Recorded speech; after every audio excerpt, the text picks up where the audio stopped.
1960ஆம் ஆண்டு செல்வழகியால் மறக்க முடியாத வருடம். செழுமையான பசுமை வளம் கொண்ட நிலத்தில் நெல்மணி அரும்பை போன்று செல்வழகி 8 மாத கருவை சுமக்கிறாள். அவளது வயிற்றில் குழந்தையின் ஒவ்வொரு அசைவும் உணர்ந்து தானும் சிறுவயதில் என் அன்னையின் வயிற்றில் இப்படித்தான் செய்தவனோ என்று நினைத்து மகிழ்ச்சியோடு ஆனந்தப்பட்டாள். செல்வழகியின் கணவன் குறை சொல்ல முடியாத அழகன். உலகை ஆளும் இயற்கையைப் போன்றுதான் மகனும் இவ்வுலகத்தை ஆள வேண்டும் என்ற எண்ணத்தோடு அவனது பெற்றோர்கள் இயர்வளவன் என்று பெயரையும் வைத்தார்கள். இயர்வளவன் மிகுந்த ஆடம்பரமாக வளர்ந்தவன். ஆனாலும் பிறருக்கு உதவி செய்யும் குணம் கொண்டவனும் கூட. நிலவளத்திலும் பொருள் வளத்திலும் எங்கும் புரளும் பணத்திலும் வசதி படைத்தவன். இயர்வளவனிடம் உதவி கேட்டு வருவோர்களின் நிலைமையை தானே நேரில் சென்று முழுமையாக தெரிந்து கொண்ட பின்னரே அவன் அவர்களுக்கு உதவுவான். தன் தாராள குணத்தை அறிந்தவர்கள் யாரும் தன்னை ஏமாற்றிவிடக்கூடாது என்ற எண்ணத்தில் கொஞ்சம் கண்டிப்போடு நடந்து கொள்வான். உதவி கேட்டு வருபவர்களை எப்படி அரவணைப்பு செய்கிறானோ அதைவிட தனது மனைவிக்கு ஒரு குறையும் வைக்காமல் பார்த்து கொண்டான். அவர்களின் ஒருமையான தாம்பத்திய வாழ்வை பார்த்து ஊரே வியந்தது. செல்வழகிற்கும் ஆண் குழந்தை பிறந்தது. இயர்வளவனும் மனைவி செல்வழகியும் மிகுந்த மகிழ்ச்சியில் திளைத்து போனார்கள். மகனுக்கு மதியழகன் என்று பெயர் வைத்தனர். மதியழகன் பிறந்த 5 வருடங்களில் 2 தம்பிகளையும் ஒரு தங்கச்சியும் அவனுக்கு செல்வழகியும் பெற்றுக் கொடுத்தாள். 5 பிள்ளைகளையும் இயர்வளவன் நன்றாக படிக்க வைத்தான். இயர்வளவன் தனது முதல் பிள்ளையான மதியழகனுக்கு திருமணம் செய்து அவனுக்கு தன காணியில் விவசாயம் வைத்தார். மதியழகன் சற்று வித்தியாசமான போக்கு உள்ளவன். யாருக்கும் உதவி செய்ய மாட்டான். அப்படி செய்தாலும் அது கடனாகவே செய்தான். அதை அப்படியே வட்டி தொழிலாக பார்த்து கொண்டான். 2வது மகன் அன்பழகனை இயர்வளவன் லண்டனில் படிக்க வைத்தான். அவன் அன்பழகன் அங்கேயே தங்கிவிட்டான். 3வது மகன் செல்வழகன் தன்னோடு படித்த தனசாத்திய பெண் வடிவழகியை காதலித்து தன் புகுந்தான். செல்வழகியும் இயர்வளவனும் கடைசி பெண் மதியழகிக்கும் திருமணத்தை செய்துவிட நினைத்தார்கள். அதன்படியே திருமணத்திற்கான ஏற்பாடுகளை செய்ய ஆரம்பித்தார்கள். அப்போதுதான் செல்வழகி தனது கணவன் இயர்வளவனிடம் சொன்னலானாள். இன்னும் அவள் கல்லூரி படிப்பையே முடிக்கவில்லையே, அதற்குள் அவளுக்கு திருமணத்திற்கு என்ன அவசரம்? மதிமொழியிடம் இதை பற்றி பேசினால் அவள் என்ன சொல்ல போகிறாளோ என்று செல்வழகி கணவனுக்கு சொல்லும்போது மதிவழகியும் வீட்டிற்குள் வருவாள் என அவர்கள் எதிர்பார்க்கவில்லை. செல்வழகி மதிமொழியிடம் தான் கணவனுக்கு சொன்னதை சொன்னாள். இதை சற்றும் எதிர்பாராத மதிமொழி சிறிது நேரம் பேசாமல் இருந்து பின் செல்வழகியிடம், அம்மா, எனக்கு இப்போது திருமணம் வேண்டாம். அப்படி நான் திருமணம் செய்து கொண்டுதான் ஆக வேண்டும் என்றால் நான் ஒருவனை காதலிக்கிறேன். அவனையே திருமணம் செய்ய விரும்புகிறேன். நீங்கள் என்னை என் காதலனுடன் சேர்த்து வையுங்கள்.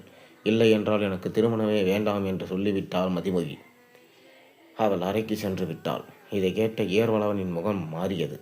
இதை பார்த்த செல்வழகி கோபத்துடனும் கொஞ்சம் அச்சத்தோடும், ஏய் மதிமொழி, நில்லடி, நீயும் உன் அண்ணனைப் போலவே தவறு செய்கிறாயா என்றபடி மதிமொழியின் பின்னாடியே சென்று படிக்கும் போதே, உனக்கு என்ன காதல் வேண்டி கிடக்கு என்று திட்டி தீர்த்தாள்.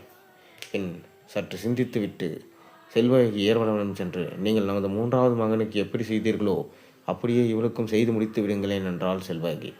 பின் இயர்வளவன், சரி செல்வழகி, நீ போய் மதிமொழியை அழைத்து வா. அவள் யாரை விரும்புகிறான், அவனது விவரங்களை நாம் தெரிந்து கொள்வோம். பின் என்ன செய்ய வேண்டுமோ அதை செய்து விடலாம் என்றான். செல்வழகியும் மதிமொழியை அழைத்து வந்தான். மதிமொழி இயர்வளவனை பார்த்ததுமே அவனது காலில் விழுந்து, என்னை மன்னித்து விடுங்கள் அப்பா என்றாள். அதற்கு இயர்வளவன், சரி விடு, நீ விரும்பும் பையன் யார், எந்த ஊர் என்ற முழு விவரங்களை கேட்க தொடங்கினான். அதற்கு மதிமொழி, நான் படித்த கல்லூரியில் தான் அவனும் படித்தான். இப்போது நல்ல வேலையிலும் இருக்கிறான். அவனது குடும்ப நிலை நடுத்தரமானது. ஆனால் அவர்கள் நம் சமூகம் இல்லை. அதுதான்ப்பா இப்போது இருக்கும் ஒரே பிரச்சனைப்பா. உங்கள் சம்மதம் எனக்கு தேவைப்பா. நீங்கள் அண்ணாவின் காதலை சேர்த்து வைத்து போன்று என் காதலையும் சேர்த்து வைப்பீர்கள் என்ற நம்பிக்கை எனக்கு உள்ளது. இதை பற்றி என் கல்லூரி படிப்பு முடித்து பின் சொல்ல வேண்டும் என்று நினைத்தேன். ஆனால் நீங்களோ தற்போது கேட்டுவிட்டீர்கள் என்றாள் மதிமொழி. இதை கேட்ட இயர்வளவன் தனது மகள் என்று பாராது அவளது கன்னத்தில் 2 முறை அறைவிட்டான். நீ காதல் செய்தது தவறில்லை. ஆனால் நம் சமூகத்தில் இருக்கும் நபரை நீ காதலித்திருந்தால் நான் உனக்கு முன்னிருந்து உன் திருமணத்தை நடத்தி வைத்திருப்பேன். ஆனால் நீ அதை செய்யவில்லையே. அவன் வேறு சமூகம் என்று தெரிந்த பின்னும் எதற்கு நீ அவனையே காதலித்தாள்? நான் அவனுக்கு உன்னை தரமாட்டேன். நீ அவனை மறப்பதுதான் நல்லது என்றால் இயர்வளவன். ஆனாலும் இயர்வளவன் தனது மகள் வாக்கையை மிகுந்து அக்கறையுடன் கொண்டிருந்தான். அதை வெளியில் காட்டிக்கொள்ளவில்லை. இது எல்லா தந்தைகளிடம் இருக்கும் இயல்பு. பின் மதிமொழியிடம் காதலனை பற்றி விசாரணை செய்தான். நல்ல பையன்தான். ஆனால் அவனது குடும்பத்தின் நிலைமை அவ்வளவாக சரியில்லை. அதுவும் இல்லாமல் வேறு சமூகத்தினரும் கூட. இப்படி இருக்கும்போது எப்படி நான் நமது மகளை அவருக்கு தர முடியும்? அதிலும் என் மகன் செல்வாக்குடன் வளர்ந்தவள். எதுவும் இல்லாத வீட்டில் அவள் எப்படி இருப்பாள் என்ற எண்ணத்தில் குழம்பி கிடந்தான். அதே சமயம் சொந்தங்கள், ஊர் மக்கள் என்ன சொல்வார்களோ என்ற அச்சத்தில் ஏர்வலவன் மகளின் ஆசையை நிறைவேற்ற தயங்கினான். செல்வாய்க்கும் தனது கணவன் மீது முழு நம்பிக்கையோடு இருந்ததால் எப்படியும் மதிமொழி ஆசைப்பட்ட வாக்கை கிடைத்துவிடும் என்று, என் கணவன் எல்லாவற்றையும் நன்றாகவே செய்து விடுவார், நமது மூன்றாவது மருமகள் கூட வேறு ஒரு சமூக பெண்தானே, அதை பற்றி எதுவும் நினைக்காமல் அவர்களை சேர்த்து வைத்தனர் தானே, அதை போன்றே மதிமொழியும் சேர்த்து விடுவார் என்று நினைத்தாள் செல்வாயகி. ஏர்வலவன் மகளின் காதலின் வீட்டை பற்றி அவனது சமூகத்தை பற்றியும் விசாரித்த தகவல்கள் செல்வாயகியிடம் சொல்லிய கையோடு, அவன் நம் குடும்பத்துக்கு வேண்டாம் செல்வாயகி, இதுதான் என்று இறுதி முடிவு என்று சொன்னான். அத்துடன் பேச்சை நிறுத்தாமல், நீதான் நமது மகளின் மனதை மாற்ற முயற்சி செய்ய வேண்டும் என்ற கோரிக்கையும் வைத்தான். இதை சற்றும் எதிர்பார்க்காத செல்வாயகி அழுதாள். என்ன பேசுவது கேட்பது என்று தெரியாமல் அவளின் அறைக்கு சென்று விட்டாள். ஏர்வலவன் நேராக மதிமொழியின் அறைக்கு சென்று பேசினான். நீ காதலிப்பது நம்மை தவிர வேறு யாருக்குமே தெரியாது இல்லையா? நடந்தவற்றை நீ மறந்துவிடு. நாங்கள் இப்போதே வேறு ஒரு மாப்பிள்ளையை பார்த்து உனக்கு ஆடம்பரமாக திருமணம் செய்து வைக்கிறோம் என்றான். மதிமொழியோ, அதற்கு அப்பா, நீங்கள் சொல்வது சரியா? அவன் சமூகம் வேறு என்பதால் என் மனதை மாற்ற நினைக்கிறீர்களா?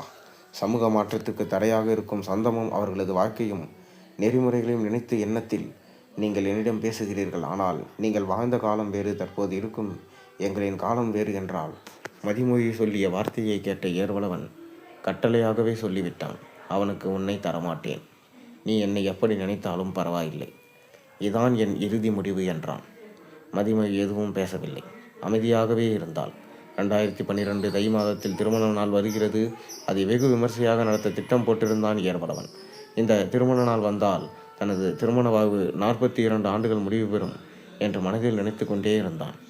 மறுநாள் காலை மதிமொழி ஏர்வலவனை பார்த்து, அப்பா, எனது வாழ்க்கையை விட உங்களது கௌரவம்தான் முக்கியம் என்றால், நீங்கள் சொல்வதையே நான் கேட்கிறேன்ப்பா, இனி எல்லாம் உங்கள் விருப்பம்தான் என்றாள். மதிமொழி சொல்லிய 3 வாரங்களிலே ஏர்வலவன் அவனின் சமூகத்திலே ஒரு பையனை பார்த்து திருமணத்தையும் நடத்தி வைத்தார்.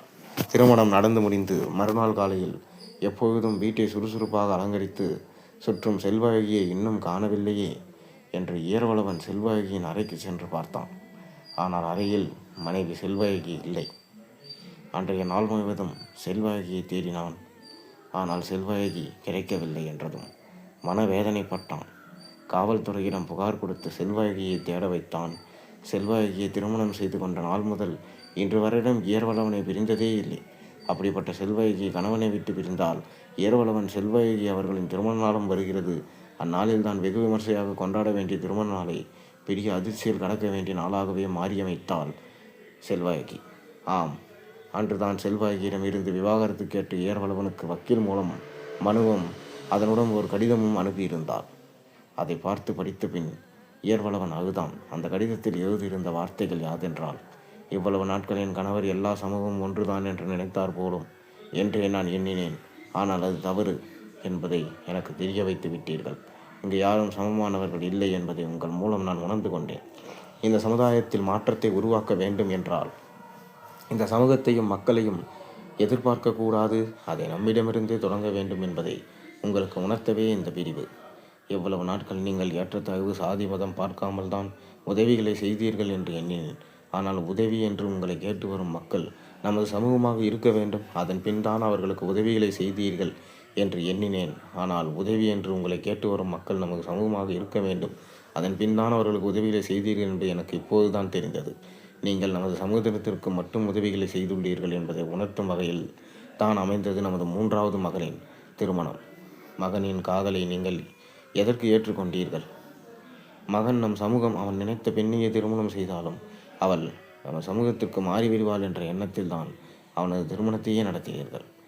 அது மட்டும் இல்லாமல் நமது மருமகளின் குடும்பத்தார்கள் யாருமே நம் வீட்டிற்கு வர வேண்டாம் என்று சொல்லியதாலே தான் நமது 3வது மகன் மருமகனின் வீட்டிற்கே மருமகனாக மாறி சென்று விட்டான் என்பதை நீங்கள் இன்று வரையிலும் உணரவில்லையா அல்லது தெரியவில்லையா என்றே எனக்கு புரியவில்லை. தற்போது நமது மகள் மதிமொழி அவளின் காதலனையே திருமணம் செய்தால் அவள் நம் சமூகத்திலிருந்து அவளின் கணவன் சமூகத்திற்கு மாறிவிடுவாளோ அப்படி அவள் மாறிவிட்டால் உங்களின் கௌரவம் ஊர் மக்கள் என்ன சொல்வார்களோ என்ற அச்சத்திலும் தான் நீங்கள் இப்படி செய்கிறீர்கள் என்பதை உணர்ந்தேன். நீங்கள் நினைக்கலாம் 42 ஆண்டுகள் கழித்து இவள் ஏன் இப்படி பேசுகிறாளே என்று. நீங்களாகவே உங்களை மாற்றிக்கொள்வீர்கள் என்று நான் இவ்வளவு நாள் காத்து கிடந்தேன். ஆனால் நீங்கள் என்னை இப்படி பேச வைத்து விட்டீர்கள். காலம் மாறிக்கொண்டே செல்கிறது, அதை உணர்ந்து கொள்ளுங்கள். நமது 4 பிள்ளைகளும் எனக்கு 4 தலைமுறைகள் பார்த்த அனுபவங்களை தந்து விட்டார்கள். காலமும் மக்களும் மாறியுள்ளார்கள் என்பதை புரிந்து கொள்ளுங்கள். என் ஜாதி என் மதம் என்று பார்ப்பவர்களால் தான் இன்னமும் இந்த சமூகம் பிரிந்து கொண்டே போகிறது. நீங்கள் நம் சமூகத்தை மட்டுமே பார்த்தீர்களே தவிர மகளின் மனதை அல்ல. அவள் காண்பித்த பையன் நல்லவன் என்றீர்கள், ஆனாலும் அவனை வேண்டாம் என்று சொல்ல என்ன காரணம்? சாதி என்கின்ற மனமே அதற்கு காரணமாக உள்ளது. இதை மாற்றவே இந்த முடிவு. நம் ஊரில் நம்மை விட வசதியான யாரும் இல்லை. ஆகையால் தான் சமூக மாற்றத்தை உங்களிடமிருந்தே தொடங்க வேண்டும் என்ற எண்ணத்தில் நான் உங்களிடமிருந்து விரிவை கேட்கிறேன். பாகுபாடுகள் வேண்டும் தான், ஆனால் சாதி மதம் என்பது வேண்டாம். நல்லவர்கள் கெட்டவர்கள் என்ற பாகுபாடு ஒன்றே போதுமானது.